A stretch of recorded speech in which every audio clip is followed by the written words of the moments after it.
হযরতে উসমান জিন্নুরাইন, হযরতে সালমান ফারসি, হযরতে আবু বকর, হযরতে আলী 200 বছরের বৃদ্ধ সাহাবী সালমান ফারসির সুন্নতি লেবাস দেখে, দাড়ি দেখে, টুপি দেখে, চেহারা সৌন্দর্য দেখে নবী নবী নবী বলে জড়াইয়া ধরছে।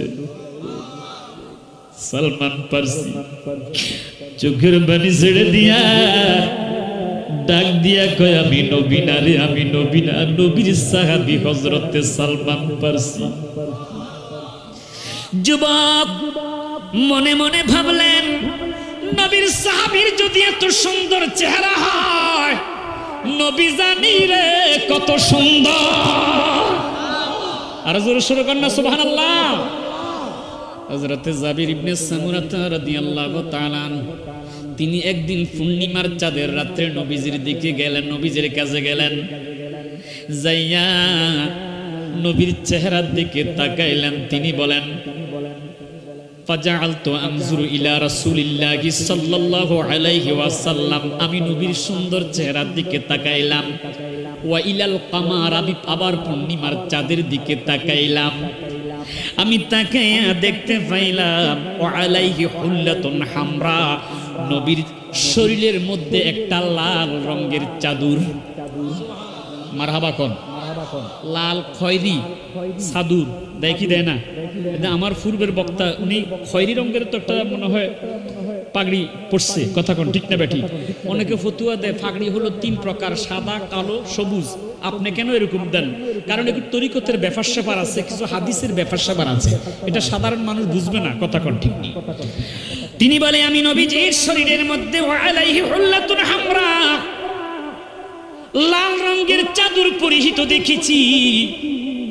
ওয়াল্লাহর কসম, একবার পূর্ণিমা চাঁদের দিকে তাকাইছি, আবার নবীর সুন্দর চেহারার দিকে তাকাইছি। সাহাবাই কেরাম বলে, তুমি কাকে সুন্দর দেখেছো, পূর্ণিমার চাঁদ নাকি নবীজির সুন্দর চেহারা? ওই আল্লাহর কসম, আমি পূর্ণিমার চাঁদের চাইতে কোটি কোটি গুণ আমার নবীজির চেহারা এটাই সুন্দর দেখেছি।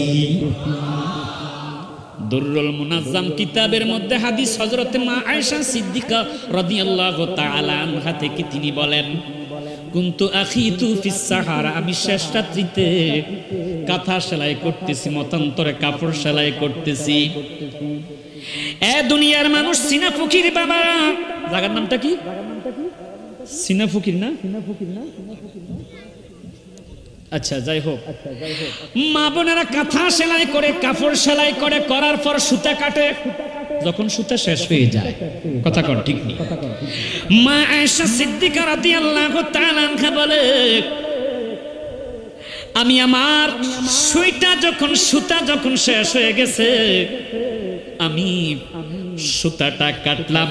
ফাসাকাতাত মিন্নি আল ইবরা, আমার হাত থেকে সুইটা ছুটে জমিনের মধ্যে পড়ে গেছে।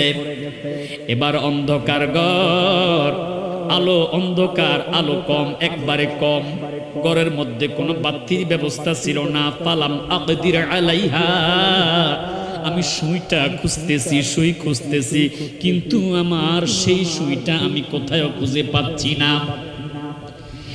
এ যুবক মায়েরা, গভীর মনোযোগ, নবী আমার মাটি না, নবী আমার মাটি না। আবু বকর সিদ্দিককে জিজ্ঞাসা করেছে, নবীকে তুমি কেমন দেখো? কয়, নবীর মতো সুন্দর চেহারাবান আমি আর কাউকে দেখি নাই। আবু জাহেলকে জিজ্ঞাসা করলো, নবীকে তুমি কেমন দেখেছো? কয়, মুহাম্মদের মতো কুসরি আমি আর কাউকে দেখি নাই। দুইজনের দেখা দুই রকম, কথা গণ ঠিক না বেটি? আরে অন্তর চক্ষু দিয়া দেখতে হবে। নবীর মহাব্বত দিয়া যদি দেখো, নবীর শান তুমি কোরআনুল কারীমের মধ্যেই খুঁজে পাবে। ও বন্ধুরে, গভীর মনোযোগ, মা আয়েশা সিদ্দিকা রাদিয়াল্লাহু তাআলা আনহা বলে, আমি এবার তাকাইয়া দেখলাম আমার ঘরের সুইটা যখন আমি কোথাও খুঁজে পাচ্ছি না, এমন সময় ফাদাখালা রাসূলুল্লাহি সাল্লাল্লাহু আলাইহি ওয়াসাল্লাম, নবী আমার, আমি আয়েশা সিদ্দিকার ঘরে শেষ রাত্রিতে হাজির হয়ে গেছে। মাগো মা, আপনি নবীকে কেমন দেখেছেন? কেউ তো বলে নবীর চেহারা নাকি কুৎসি, নবীর চেহারা নাকি ভালো না। আবু জাহেল বলেছে আপনি কেমন দেখেছেন? দুররুল মুনাজ্জাম কিতাব প্রমাণ করে, মা আয়েশা সিদ্দিকা রাদিয়াল্লাহু তাআলা আনহা তিনি বলে, ওয়াল্লাহর কসম, ফাতাবায়ানাতিল ইবরাতু বিশুআইনুরি ওয়াজহি, আমি তাকাইয়া দেখলাম নবীর চেহারা থেকে নূর বের হইয়া আমি পুরা আয়েশার পুরা গট্টা আলোকিত হয়ে গেছে। আরো জোরে জোরে কন্যা সুবহানাল্লাহ। ওরে নূর নবী বানাইলো আল্লাহ প্রেমের কারণে, বলেন বলেন, নূর নবী